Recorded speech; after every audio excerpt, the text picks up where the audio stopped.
Welcome to a broadcast of the recent Lorain County Commissioners' General Meeting.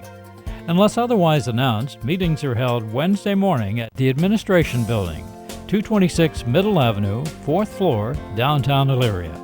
These are public meetings and you are invited to attend. Agendas are posted prior to the meeting at www.loraincounty.us. Click on Departments to see the Commissioners page, then click on View Agenda. Good morning. Can we stand for the Pledge of Allegiance? I pledge allegiance to the flag of the United States of America and to the republic for which it stands, one nation, under God, indivisible, with liberty and justice for all. Good morning, everyone, and welcome to the October 14th meeting of the Lorain County Board of Commissioners. I'm going to read out of Psalms today. It's Psalms 84, 10 through 12. A single day in your courts is better than 1,000 anywhere else. I would rather be a gatekeeper in the house of my God than live the good life in the home of the wicked. For the Lord is our sun and our shield. He gives us grace and glory. The Lord will withhold no good thing from those who do what is right. O Lord of heaven's armies, what joy for those who trust in you. Amen. And Commissioner Kalo has our dog from the kennel this morning.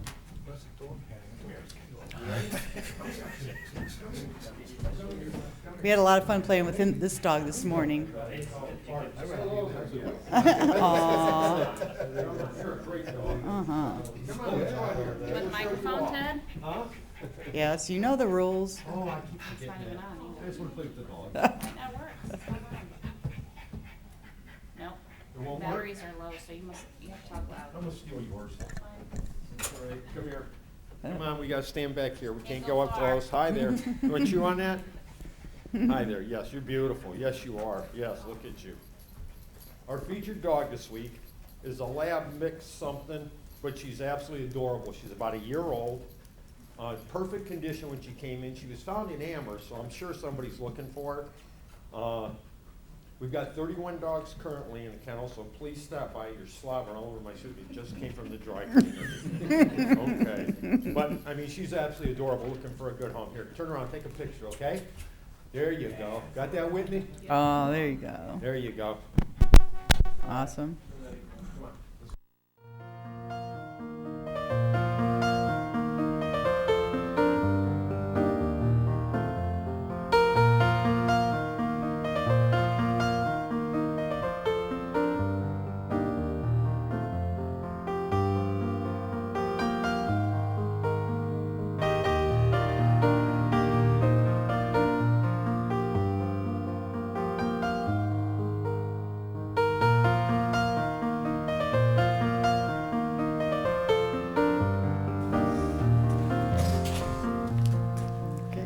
Clerk? Do you want to do the presentations first? Sure.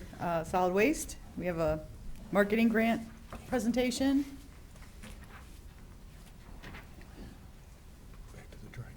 Good morning, Commissioners. Morning.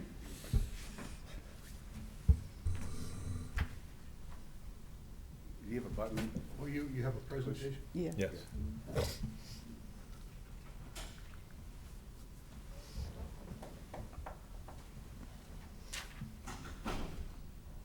Is that it? Yes. Okay, there you go. Julie Chase Morefield. Morning. Good Morning. morning. I wanted to come and thank the Board of Commissioners and the Solid Waste District for the grant that we had received and tell you a little bit about how we had used the grant. And also wanted to thank Keith Bailey and Mike Challender for their assistance in navigating the grant process. So this is the new Nordson Food Distribution Center, which I know many of you have already been at. So we have finished the facility. It was a $5 million project with a lot of, for the most part, private foundation support and individual support. Our sole grant from the government side of things was through the Board of Commissioners. So we're extremely grateful for that. So this is some photos from the inside of the facility. And you can see on the right is one photo which is one of our conference rooms, which actually shows some of the carpet tiles that we purchased, which were made of recycled materials. And then also, we did a lot with trying to repurpose as well. So the chairs that you actually see in all of those photographs, the ones on the right were actually donated from the Moen Corporation, and the ones at the bottom were actually repurposed from another facility. So we tried to reuse as much as we possibly could and keep our costs down. And this is just a photo of the inside of the facility. So this is actually our cooler, which is full of produce at this point. You can see greens and potatoes. There's apples in there, just completely full at that particular moment. And these are a couple other additional photos which show, if you can kind of see at the bottom of the left photo, the yellow blocks. Those are actually recycled parking blocks that we purchased with the grant funds. And then you can see in the photo on the right, again, the carpet tiles, which were recycled material, and also the ceiling tiles, which you can see in the photo, which we used throughout the entire facility. And these are just a couple of pictures that I wanted to include. On the left is the actual grand opening, and on the right was a legislative tour. And we were extremely grateful to have Commissioner Kokoski with us for the grand opening and Commissioner Kalo with us for our legislative tour. And then this is just one of our pictures of some of our volunteers. These are actually students from Amherst schools who were in a couple weeks ago who are actually volunteering in our repack facility. So the impact of our new building, we have had a 25% increase in volunteers in just the first 3 months being in the new building. And we've also seen a 25% increase in product received, which is more than we would have anticipated in that short a time period. So we really feel like our goal of hitting a 40% increase in distribution within the first 2 years is definitely attainable. Great. Thank you very much. You're welcome. Wonderful facility. And Generous Helpings was a sellout as always, and what a great facility. Just hope someday we don't ever have to use it though. Maybe it'll just be all gone and we won't have these needs anymore. Let's hope so. Let's find another purpose for it. Yeah. I do have a check for you. I'd like to introduce Courtney DeOrio. She's the Sustainability Manager over at the college, along with a couple of other duties, and DeLucas. Good morning. Good morning. As he said, I'm the Sustainability Initiatives Manager for the college. My role was established in July 2012. Previously to that, we have an esteemed leader here, our Director of Physical Plant, who had instituted a very robust recycling program for which your grant was used, and he is going to talk a little bit more about that. I would also like to acknowledge Josh Moll, who is our sustainability intern, who was hired this past year and has been instrumental in publicizing the grant. Dale? Good morning. I'm relatively new to the college, only been with the college for a couple years, but when I arrived in 2011 and was getting a grasp on our trash and recycling program, saw some opportunities for improvement. At that time, we were generating over 400 tons of trash and only recycling about 9%, which was well below national standards for our institutions. So Physical Plant looked at opportunities for improvement, and we utilized a Six Sigma lean tool continuous improvement process and developed a recycling trash program for improvement. So we implemented that started in 2011, and then 2014 we were able to increase from 7% to 46% recycling rate. Wow. Which the national standard is about 35% for educational institutions. So we're already over that threshold of our goal of meeting that standard. So when we learned of the market grant opportunity here, we looked at how we can better utilize those funds and market and try to achieve 50% recycling rate. So we took those funds and we acquired some kiosks, so to speak, to try to help brand and market the recycling program and provide more visibility to the students, faculty, and staff to utilize the program more to try to inch our goals up to that 50% recycling rate. In the process, we engaged our digital arts and graphic design students to develop posters who have done that in years past. And so we had fresh new posters. We had a variety of events in College Center. We also enlisted the help of our president, Dr. Church, to communicate the grant as well. So we are very, very grateful, and I too would like to echo acknowledgement of Mike Challender and Director Bailey for making us aware of the grant and helping us navigate the process. So thank you very much. So what does the future hold? How are we going to improve upon what we started? I'm pleased to say, as many of you probably know intimately well, the college just updated its vision, and we now have a Vision 2020. And so through the work of the Sustainability Office and the core team, we were able to advocate for continued emphasis on building a sustainable future for the college and the community. So we are actually in the process of utilizing our intern as effectively as possible to promote the college's sustainability efforts because they are wide and varied. We are this month celebrating National Campus Sustainability Month through the implementation of a sustainability pledge to generate greater awareness of the work that we are doing and to get the campus community, faculty, staff, students engaged in our efforts. So we're really focused on constituency development. Our major areas of concentration will continue. They include operational as well as academic. I can tell you that last year we had the benefit of some consulting services through the Oberlin project with which we partner to focus on ways in which we can start to integrate sustainability content into courses.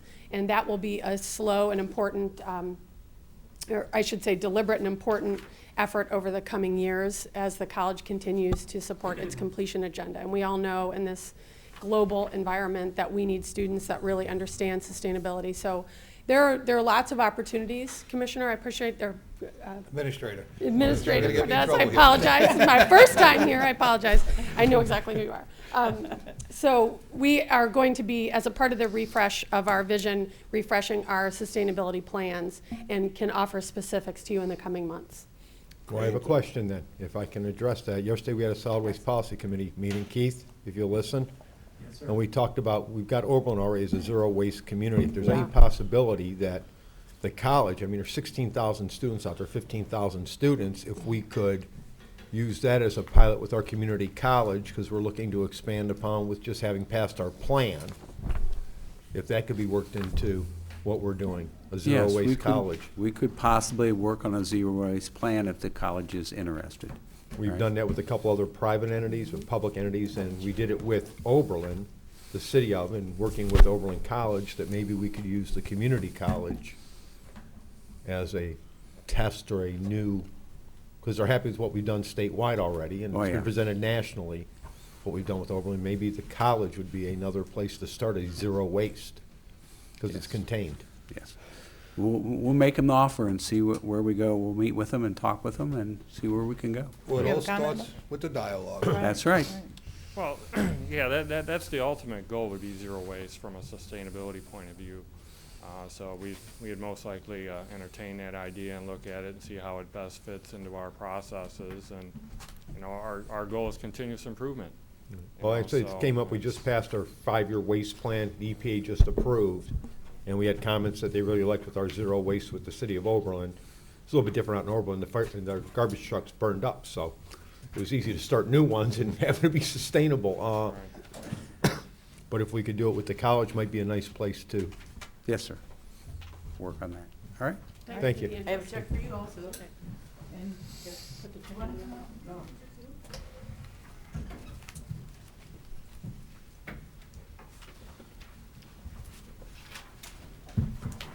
Give them a minute Somebody should go to zero waste on my emails. I know, I wish I could too. Oh, Really look So into many it. emails, so much junk mail. Okay, Madam Clerk, Under Resolutions Number 1, Investments, so moved. Second. Discussion, Ms. Kowski. Aye, Mr. Lundey. Aye. Mr. Kayla. Aye. Appropriations, so moved. Second. Discussion, Ms. Kowski. Aye, Mr. Lundey. Aye. Mr. Kayla. Aye. Transfers, so moved. Second. Discussion, Ms. Kowski. Aye, Mr. Lundey. Aye. Mr. Kayla. Aye. Advances and repayments, so moved. Second. Discussion, Ms. Kowski. Aye, Mr. Lundey. Aye. Mr. Kayla. Aye. Requisitions, so moved. Second. Discussion, Ms. Kowski? Aye. Mr. Lundey? Aye. Mr. Kayla? Aye. Travel, So moved. Second. discussion, Ms. Kowski? Aye. Mr. Lundey? Aye. Mr. Kayla? Aye. Bills, So moved. Second. discussion, Ms. Kowski? Aye. Mr. Lundey? Aye. Mr. Kayla? Aye. Under the Commissioners, authorize various personnel actions as indicated on the summary sheet for employees within jurisdiction of Lorraine County Commissioners. Mr. Cortez? Thank you, Madam President. I do have a few personnel issues. Potential hires in facilities management. I also want to begin the conversation about upcoming labor negotiations. We have a couple contracts that have opened. We haven't yet sat to the table, but we need to start talking about what our positions are going to be with regard to our steelworker contracts. There's several of them that expire at the end of the year. I also wish to discuss conversation with the Teamsters with regard to the Golden Acres closure, with respect also to the collective bargaining agreement at that facility, and potential sale and purchase of real estate. All of those topics allowable under the Sunshine Act for executive session discussion, so I'd ask at the conclusion of our regular board meeting, we go into executive session to discuss those issues. Thank you. Thank you. Approve and waive the reading of the minutes of October 7th. So moved. Second. Discussion, Ms. Kowski? Aye. Mr. Lundey? Aye. Mr. Kayla? Aye.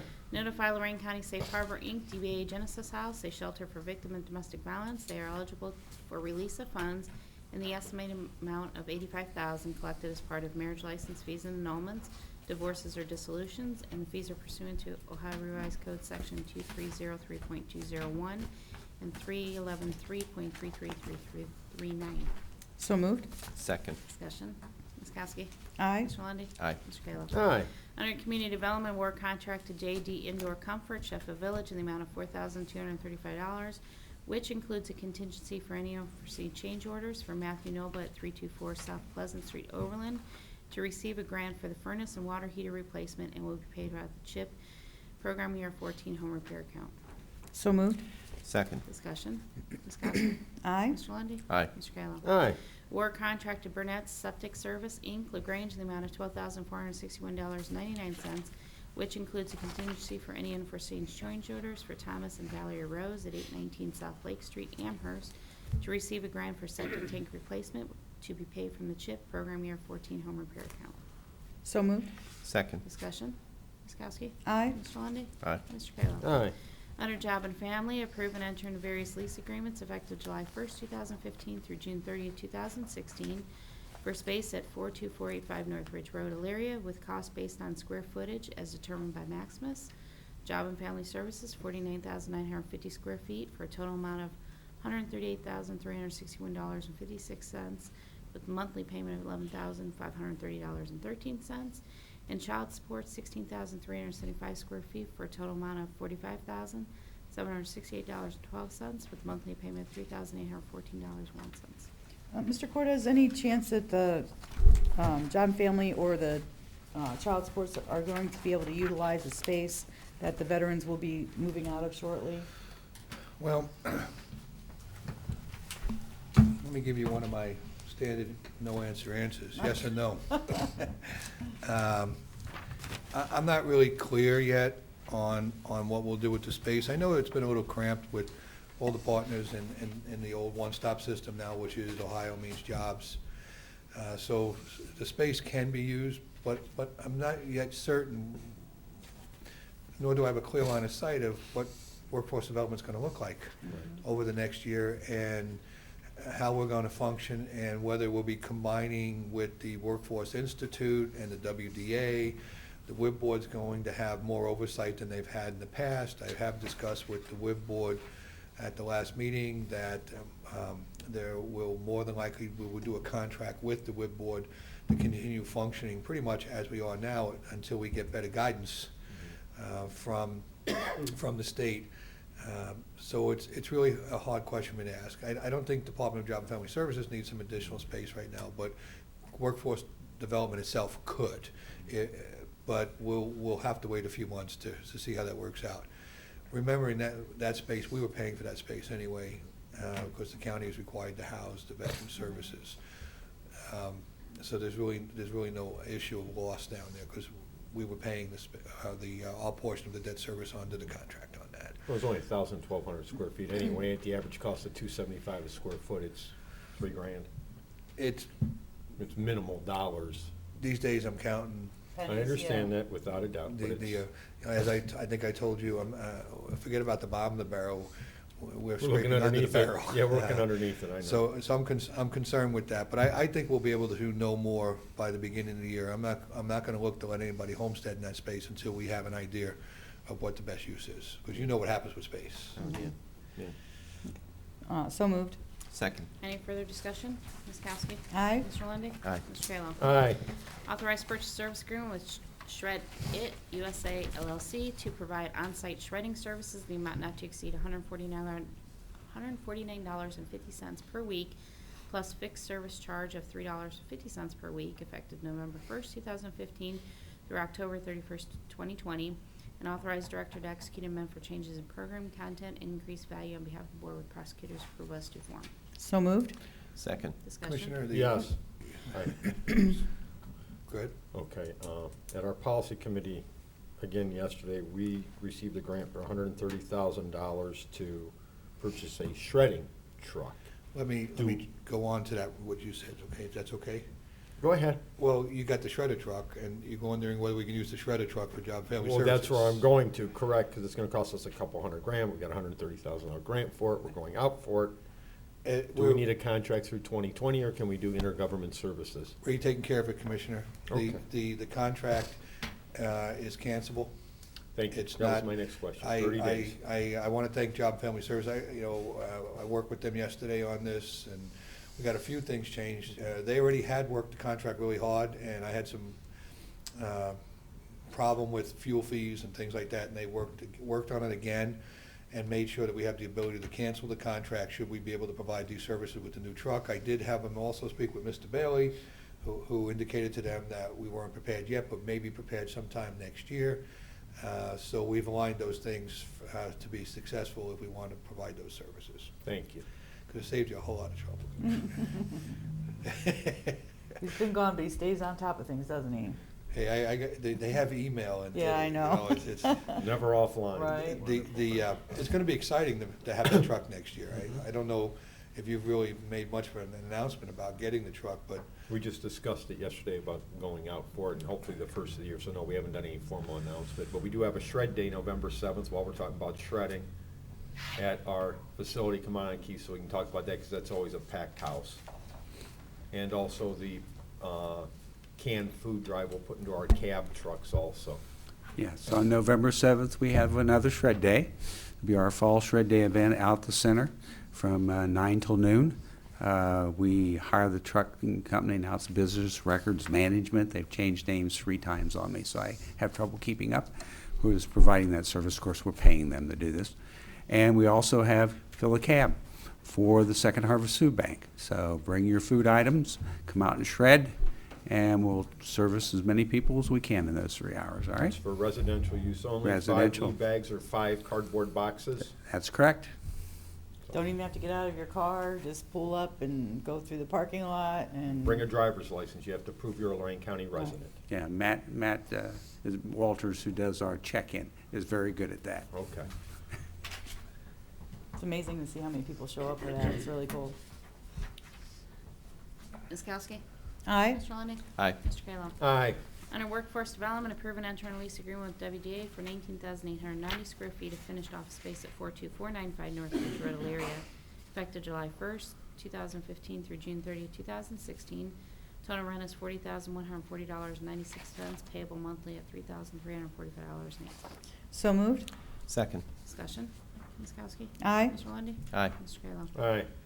Board of Elections approve an MOU with Ohio Department of Administrative Services to document roles and responsibilities set forth in Section 20763 of Amendment Senate Bill 64 State Operating Budget for Electronic Poll Book within the Ohio Revised Code 3506.05. State is providing $338,681.97 to purchase these poll books. So moved. Second. Discussion. Ms. Kowski? Aye. Mr. Lundey? Aye. Mr. Kayla? Aye. Under the prosecutor, authorize acceptance of VOCA and SVAA grant for victim witness program administered through the prosecutor's office effective October 1st, 2015 through September 30th, 2016, $252,917.60 to pay salary and payroll expenses for 3 full-time victim advocates, focusing on hiring bilingual advocate, 2 part-time advocates, and in-house office training and computer equipment upgrades. Word from AG's office in the amount of $202,333.74, with the local cash match needed of $50,583.42 from the Commissioner's General Fund allocation account. We have Mr. George Koury here this morning from the Repeat that again. prosecutor's office. Do I get my picture with you after? If you would like, yeah. You want a check? We don't have a too? check Give for you you, checks. though. Oh, you don't have a check for me? Okay, let me give you some background here, so that you understand why this is coming up and the way it's coming up. Over the last 3 or 4 years, we've received essentially an allocation of around $90,000 to $95,000 from the state of Ohio to assist us with our victim witness program. And their match was like 20%, so we got like $23,000, and nothing had really changed for a number of years. Prior to that, around 2011 was the last year we actually received more money, and we had 5 advocates. Well, as a result of these cuts, we began to, switch people to part-time advocates and do secretarial work, and needless to say, the program was not being able to be run at a level that it needs to be. To give you some idea of what I'm talking about, there are victims in our juvenile system that we need to have an advocate work with periodically. The adult criminal system, I don't need to tell you how many people are out there who are otherwise victimized by crime that they work with. We have 3 days of grand jury, Tuesday, Wednesday, Thursdays, where our victim advocate is available to work with witnesses and victims that come into the system. We actually at times have to pick victims up and bring them to the Justice Center because they literally have no means of transportation. The same with witnesses, and the list goes on and on and on. With the numbers of violent crimes and, very frankly, the numbers of rape, other sexual assaults, etc., which is really the sensitive cases that our victim advocates need to really get involved with, we're having a very difficult time in attempting to keep up with it and do it justice. So what happened this year is we received a notice in July from the Attorney General's office that for whatever reason, the federal appropriation for this line item increased from approximately $16 million going to the state of Ohio to like $64 million. And we're literally asking not only current recipients of the grant to make requests for additional funding if we could make a case for it, but also encouraging other groups out there that might otherwise have some input or impact on the victim of crimes issues to also make proposals. At that time, they had no idea, nor could they tell us what the match might be. So we made our proposal, and the proposal would otherwise increase the number of advocates that we have in the office by 2, get us up to 5. It'd be 3 full-time, 2 part-time, and the part-time is a bit of a misnomer, and I'll explain that in a second. The additional award is about $158,000, I believe, and the additional match over and above last year, that's what I'm comparing here, is $27,000, like 17%. That money is for the 2 new advocates is a salary of only $31,000. Our advocates' average salary is $35,000. And then once you put in PERS, health insurance, the number could go down because we don't know if the 2 new advocates are going to want a family plan from a health insurance perspective or a single. So this is the most it can be. It might actually be less. Obviously, the less we would spend of the grant, the less we'll have a match issue. And premiums are going to come out of this grant money too for their health insurance? Yes. Okay. Yes.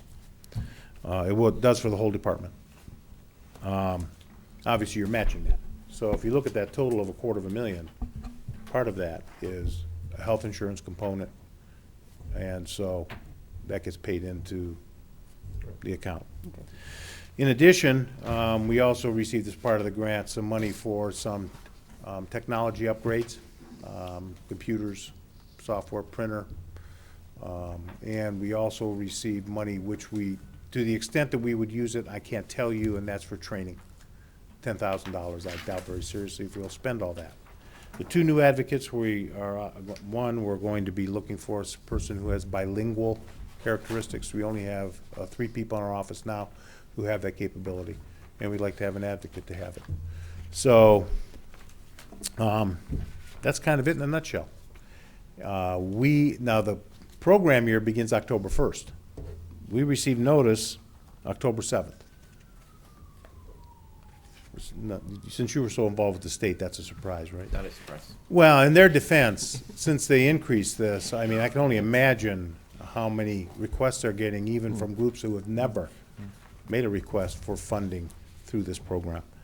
But we received it on October 7th, 1 week ago. You know, quickly tried to get it over here so that we could begin at least a dialogue and get the program started. Obviously, we're not going to be able to start the new program immediately because we're going to be looking for 2 new employees and among a lot of other issues, but obviously the sooner we get it started, the sooner we'll be able to implement it. That's kind of it. Yeah, I'm certainly willing to answer any questions anybody has. I'm just surprised by the big federal bump. We are too. That's an amazing bump, and I guess, you know, I mean, I realize we've got to put a portion of the money on the table, but do you feel like we are asking for enough, or we're just basically trying to look at the bare minimum? Well, Yeah. I mean, if you want me to ask for Yeah, more, well. I'm more than happy to. Well, I just want to make sure we're getting the the answer, job done. the answer is right now, yes, we are. And the biggest reason why, Matt, is certainly the advocates as a group. I mean, we have one with a master's degree. We have another with a 4-year college degree. We're going to be looking for 2 new advocates that have backgrounds in higher education that would be consistent with this. And we're paying them, these 2 new advocates, $31,000. Now you may say, why are you paying them that low? Well, we have to look at our office staff. I'm starting lawyers at $45,000. My experienced advocates, you know, one of them's making $35,000 and does a marvelous job, and $36,000, has been there for 15 years. So I don't think the numbers are the biggest issue as much as it is the payroll. We've lost 3 advocates before this downturn. We lost one to Genesis House because they're able to pay her more, $10,000 more than we were able to pay her. So that's really the bigger issue. But we have to look at it relatively, you know, the salary structure based on our office itself. But I think the numbers, these numbers, will suit us very well. I have a question from this side. Is there anything left in your general fund to help us with this local match, George? I know Well, you I don't have a worked problem this year. Looking at next year, and frankly, this additional amount, more than likely isn't going to be triggered until next year. Why? I've got to advertise. I've got to try to find these 2 new employees. Well, we're already in October, so there's nothing. I'm not going to need any additional funding for this year, even if we're able to get them on. I can handle this year. So you don't need it encumbered then? No. Next year's request, salary request, is obviously more than this year, but it reflects the salary amount that we received in 2006. I actually heard something on CNN this morning that today's working population is at the same rate, inflation, 1995 wages. So that's my understanding. Yeah, I can believe that. So you're ahead of the curve. No, I don't think we're ahead of the curve, Ted. I was only kidding, George. I know you're being sarcastic. But anyway, that's it in a nutshell. And if you have any other questions, I'm more than happy to answer. So we'll have no additional dollars requested this year? For this year, no. But you will put a $51,000 ask into your budget for next year to cover that entire match? Is that what the intent is? Well, we have never included it in our budget request for next year. You just know, if you pass this, that you have done this with respect to what you might budget us for next year, independent of this. We're getting some looks from the administrator. You have something? No, I'm just, Oh. Gotta come with 50 grand. I know. you know, I'm just wondering where $51,000 is gonna come from. I know. You know the situation of the I mean, I would look at Lisa and ask her how that money is otherwise paid out of the grant. I know we show these employees on the computer screen I get from Karen Body. They are included in there in our salary payouts. So, how that's reflected, I'm really not sure. Maybe Lisa could answer that better than me eventually. Transfer it over to the fund. It used to be advanced and paid back, but anymore, lately it's been a transfer, and we don't get it back. What does that mean? Well, we used to get an advance that showed as an advance in our bookwork. Right. And then we would get a return on it, but there's no return of dollars anymore because everybody's budgets have constricted. I kind of understood that, so I guess when it was an advance and a return, it was a loan. Right. Now it's become An appropriation. an appropriation. That's why I asked, do we have to encumber it this year, or would it go into next year, so we would put it in your salary account? Because we don't anymore. Back in the good old days, when we started out here, we had a fund that had matching dollars in it for DR or whatever. I know DR helps us pay for, the local dollars. But we don't have that, just got line item dot, because there was no numbers there. Why keep carrying a number over, so. From a bookkeeping standpoint, I cannot answer your question. Sure, I don't know how you do it. Clearly, and we need to support these type of dollars, and Right. I know that, but I also have to tell you that I gave you a fiscal analysis, along with Lisa, of where the general fund is sitting. I have a responsibility to caution you that next year is going to be probably one of the most challenging years we've seen in the last several. And while we still need to have money to get money, we have less money to get money than we've ever had before. This is sort of like transit, but at a more severe degree, necessarily to victims. Well, you saw that we had a little bit of a cash flow issue, so Right. we did a 1-month appropriation rather than the full quarter, so we kind of moved some stuff Casino around. money came in yesterday, and then we're waiting for sales tax to fund So- the rest of the last 2 months of the year. In We all have- the years, Okay, thank you. in all the years I've been here, things are tighter than they've ever been before. And I'm not suggesting we shouldn't give you money, George. Right. I'm just, but every time you give somebody something, you're gonna be taking it away from somebody else because there is no available cash. Right. Well, you can view this as much as anything else as a next year appropriation anyway.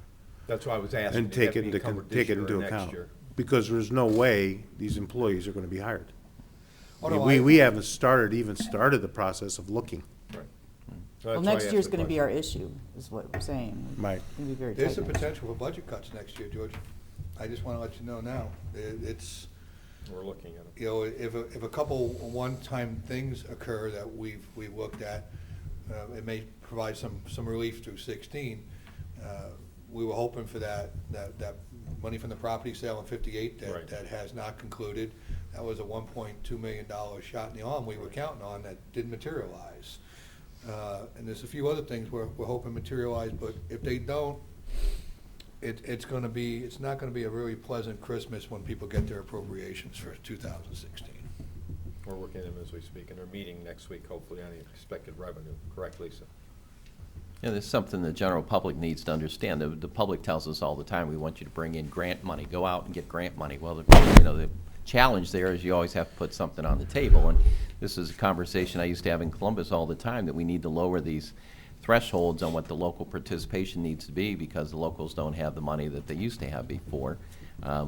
And as the newest commissioner here, I can tell you I'm very, very concerned about next year.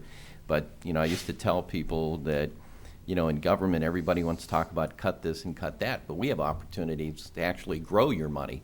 If I told you could put $2 down and I'll give you $8 on the other side, you'd take that all day long. The problem is we don't have the $2 in most cases to put down. That's why transit has gone downhill like it's gone. But this is a very important program, but we are up against a real challenge next year. And for the public to say we need to bring in more grants, we want to bring in as many grants as possible, but we still have a commitment where we have to make a local match of some sort. And but as I said, in your household, if you could put 2 down and get 8 back, you do that all day long. In government, we struggle to come up with the $2 to get the 8 coming from the other side. So it's frustrating, very frustrating, but we obviously want to work with you, and we'll continue to explore this. Okay. Anything else? Good to see you, George. It's good to see you. Nice casual, no tie today. Nice to see you, Prosecutor Will. Did I make? Okay, Prosecutor's no other taking questions? it back. Not a problem. Okay, thank you. Okay, thank you. Motion to approve? Second. Any further discussion? Ms. Kowski? Aye. Mr. Lundey? Aye. Mr. Kayla? Aye. Under the engineer, request NOACA to place 2 projects on their transportation plan for federal funds. Authorizes engineer to execute applications on behalf of the board with prosecutors approval as to form, and local funds will be paid from the MVGT or OPWC accounts. Baumhart Road, North Ridge Road to State Route 2. Total project cost is $371,000. 80%, $296,800, and 20% is $74,200. Columbia West River Road to Folly Road to Nichols. Total cost is $1,159,000. 80% is $927,200, and 20% is $231,800. So moved. Second. Discussion. Ms. Kowski? Aye. Mr. Lundey? Aye. Mr. Kayla? Aye. Mr. Cortez? Thank you, Madam Clerk. I just want to reemphasize the conversation we had. We'll be starting to work the next few weeks on next year's budget. We made that presentation a few weeks ago showing all the revenue streams and the things that had changed. So it's going to be a tough fall for us. But we anticipate doing the rest of the appropriations October 28th. on the 28th. I'm just putting that out there because some of the departments got a little nervous because they didn't get the full allocation for the quarter. But that'll be coming, and we're fine for getting through the rest of the year. As you know, revenues continue to shrink in some areas. You know how the sales tax has expanded, and costs continue to go up. And the costs are going up that are outstripping our revenue. I will say that I read something the other day that I really think bears some need to be mentioned, and that is that sometime a little while back, the state actually went from income tax being its #1 revenue to its general fund to its sales tax being its #1 revenue to its general fund. And that sales tax, that's all leaving these local communities with that 3/4% increase they've passed in the last 10 years. While we have not been able to get one increase in that same period of time. So just an interesting look at how we're doing compared to how the state's doing. I have no further comments. I got a lot since I've been gone for a little while to go over to an executive session. Thank you. Mr. Ennis? I have a couple of pending litigation matters to discuss with the commissioners in executive session. Commissioners report. Actually, I don't have a report this morning. Busy week. On Friday, 2 committees for NOAC, our External Affairs and our Policy Committee. Just normal stuff, finishing up a couple more months in this year and just moving forward what we have to do. Commissioner Lundy, since is also a member of NOAC, will be meeting with the members of the 5 other counties to talk about different policies on moving things forward to get them full ratification. Because as you brought up with the match money, as I proposed back in March in one of our policy committee meetings, was if you're in the environmental justice community stuff, you would have the opportunity to have less of a local match to access the federal dollars for your roads. So as you were talking about, it's things we're already proposing at NOAC on a 5-county region. Congratulations, City of Lorain Port Authority. They had a great turnout for their fundraiser, and Steak Fry had the opportunity to cook, so I didn't make any other events that night. I apologize to the County Historical Society. I couldn't make that because I was cooking at the Port Authority. Congratulations, Mayor Bring, Joe and Rosa Gee, for what they put together in Sheffield Lake on Sunday. The rededication of Veterans Park. Congresswoman Capter was there. State Representative Ramos was there. Beth Thames from Sherrod Brown's office. Just a great event. They did a beautiful job. There's a flag flying there now that hung over our U.S. Capitol and one over the state capitol that were presented.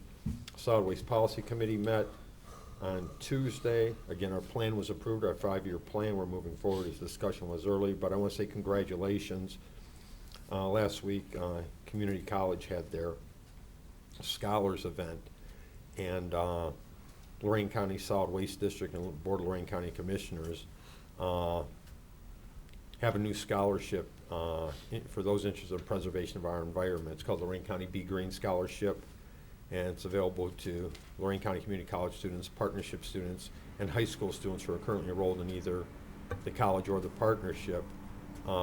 One Lorain County Be Green Scholarship of at least $500 to be awarded to one applicant from those who apply. I'd like to thank Ecoverse and Avon and Lorain County Community College Foundation.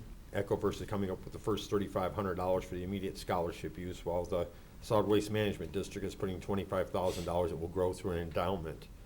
Our first winner was a young lady. Her name is Ashley Schaefer. So she got our first scholarship from the Board of Commissioners and the Solid Waste Policy. She's attending summer classes at the college, and she will be attending the University of Akron through the college's university partnership. Her major is exercise science. So congratulations, Ashley, and nice job, everyone, for that. And did you get a chance to go to the Parade of Scholars, Commissioner? No, because I had a 7 o'clock panel that night, because I was on the no on 2, yes on 3. We had a constitutional attorney there, Dr. Stephen Steinglass, who's professor emeritus from Cleveland State. He was the constitutional law. We had someone from Legal 2016 opposing issue 3 and supporting issue 2. Myself, Tony Giardini, and then John Pardee, who I work with through the Ohio Rights Group. We had a panel on issue 2 and issue 3 last week. So that means we're not going to be able to grow marijuana on the roof, right? No. Probably just 10 sites. One will be in Lorain on Colorado Avenue and employ 300 union wage workers. I think it's a wonderful thing. So no on 2 and yes on 3. And I haven't formally come out and endorsed yet, but that'll be coming up. Well, if you get to the Parade of Scholars next time, you'll see that. I've been there multiple times. I just couldn't make it that night because I had another commitment. It's a great event. You see a lot of young people with dreams and ambitions that are being given a hand up in life, and a lot of grateful families for opportunities that they may not have received outside of these the foundations giving academic scholarships. And being part of that's really a great thing. Okay. A couple other things. With regrets, Brian Parsons, who has served on the Solid Waste Policy Committee and has chaired it for the last 4 years from Avon, has done a wonderful job.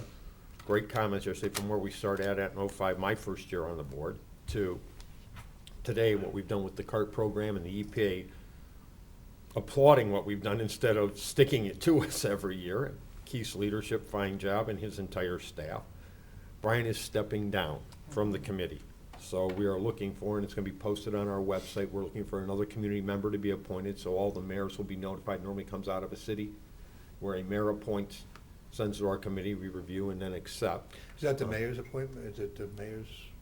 It's how it's been. Mayor Smith appointed Brian Parsons. I don't know how that relationship started.